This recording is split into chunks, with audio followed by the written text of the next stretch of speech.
11,000 volts. Okay, અને capacity S = 5 MVA છે.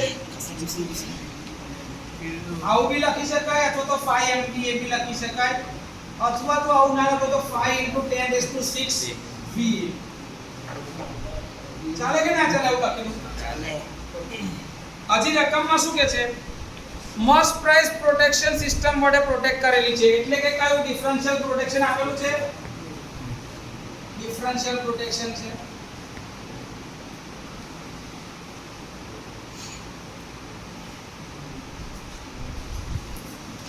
હજી શું કે છે આગળ? ફોલ્ટ કરંટની કિંમત કેટલી છે? 250 એમ્પિયર. ફોલ્ટ કરંટ જે છે ફોલ્ટ = 250 એમ્પિયર્સ.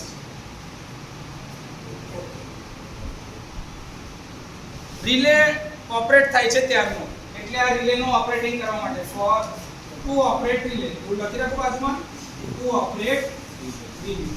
રિલેનો ઓપરેટ કરવા માટે આટલો કરંટ જશે.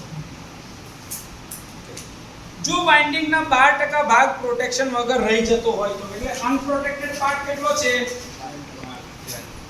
અનપ્રોટેક્ટેડ પાર્ટ 12%. તો મારે શું શોધવાનું છે કે ભાઈ ન્યુટ્રલમાં જેટલો રેઝિસ્ટન્સ લગાડ્યો છે અર્થ પ્રતિરોધ એ R ની વેલ્યુ શોધવાની છે. R કેટલો છે જે હું ન્યુટ્રલમાં લગાડવાનો છું? એ ન્યુટ્રલ ટર્મિનલ પર લગાડવાના છે, એની વેલ્યુ શોધવાની છે. આપણી પાસે જે ડેટા છે ત્યાંથી શરૂઆત કરીએ. તો સૌથી પહેલા મારે V ફેઝ શોધવા પડશે. ફેઝ વોલ્ટેજ કેટલા થશે?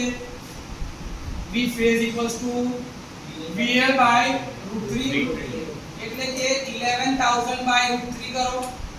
કેટલા આવે છે ભાઈ આ વોલ્ટેજ? 6350.86. શું? 6350.85 વોલ્ટ્સ. આટલા મારા વોલ્ટેજ છે, ફેઝ વોલ્ટેજ. ઓકે, મારે હવે શું શોધવાનું છે? પહેલા ફૂલ લોડ કરંટ શોધી લઈએ. I ફૂલ લોડ કરંટ કેટલો છે મારો? તો ભાઈ એવું કહેવાય MVA / √3 × VL. હા કે ના? ચલો, MVA કેટલા થયા? 5 × 10⁶ ડિવાઇડેડ બાય √3 × VL એટલે 11 × 10⁻³ કહેવાય કે ના કહેવાય? હા કે ના? હવે શોધો. 175. શું? 3.175. 3.175 એમ્પિયર. ભાઈ આ 10⁶ છે. હા. એની સાથે જ 10⁻³ છે. એની સાથે જ કરું છું. આટલું જ આવે છે? હા.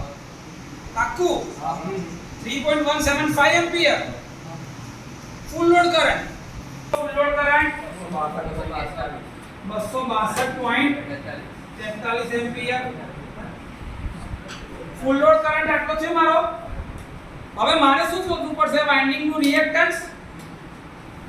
વાઇન્ડિંગનું રિએક્ટન્સ શું છે? તો ભાઈ percentage x = પેલું ઇક્વેશન યાદ કરો, Ix / Vp * 100. percentage રિએક્ટન્સ કેટલો છે? 15%? 12%? ના, એ તો વાઇન્ડિંગ નો અનપ્રોટેક્ટેડ પાર્ટ છે.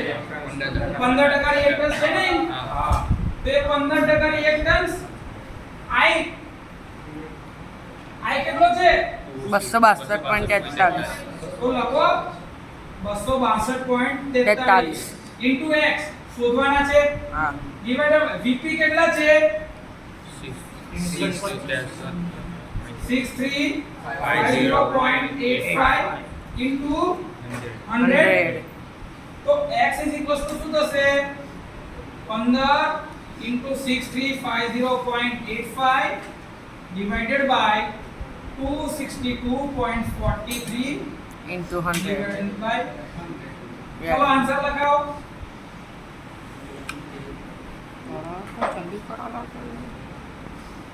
चलो रिएक्टेंस की वैल्यू कितनी आई? 3.63 ओम. ओके, કોઈ ડાઉટ અહીં સુધી? આ તમારું એક સ્ટેપ પત્યું. શું પત્યું? એક સ્ટેપ. Step. આપણી વાઇન્ડિંગ જે છે એ 12% અનપ્રોટેક્ટેડ રહી જાય છે. તો આ તો 100% રિએક્ટન્સ હોય તો આટલો હોય. 12% winding is unprotected.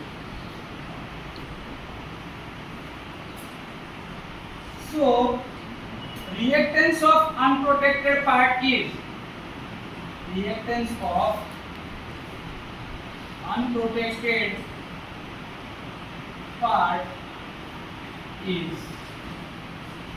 જો 100% પ્રોટેક્શન થતો હોય તો એનો રિએક્ટન્સ કેટલો છે? 3.63.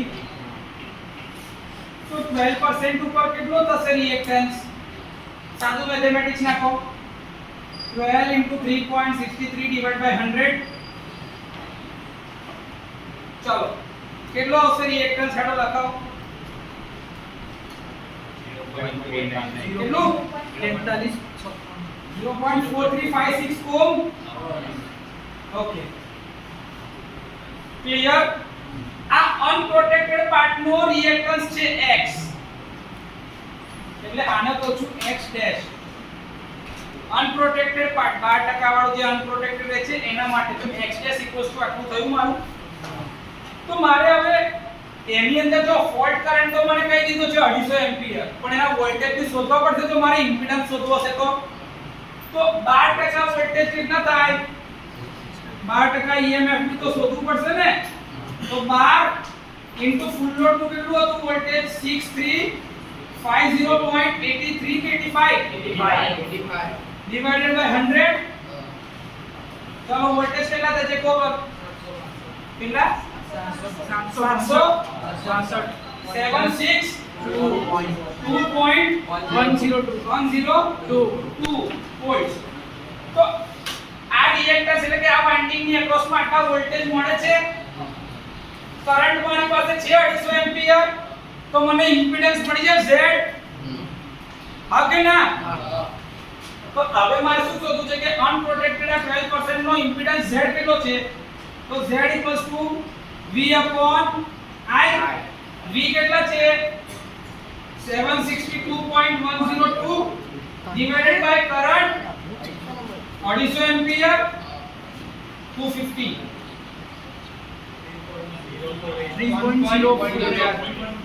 3.048 ઓહમ.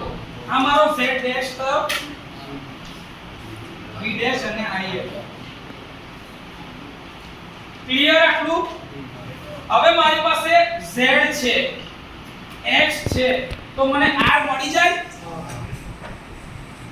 આનો ફોટો બી પાડ લે ભાઈ. રેઝિસ્ટન્સ હવે શોધવો છે તો ઇમ્પિડન્સ Z ઇક્વલ્સ ટુ મારે કેવું કહેવાય? Impedance Z dash is equals to under root of R square plus X dash નો સ્ક્વેર.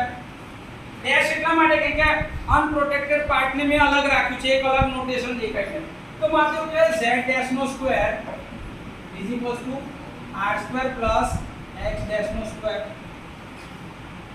તો મારાથી સાદું બી કહી શકાય કે R is equals to under root of Z dash નો સ્ક્વેર માઈનસ X ડેશ નો સ્ક્વેર. આવું કહેવાય કે ના કહેવાય?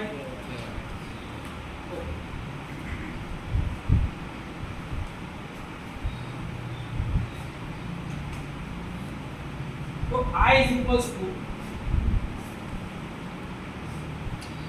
3.048 નો સ્ક્વેર માઈનસ 0.4356 એનો સ્ક્વેર. ચલો સ્ક્વેર રૂટ ને એને બધું કરીને છેલ્લો આન્સર R નો લખવા. કેટલા આવશે? 85 ઓહ્મ.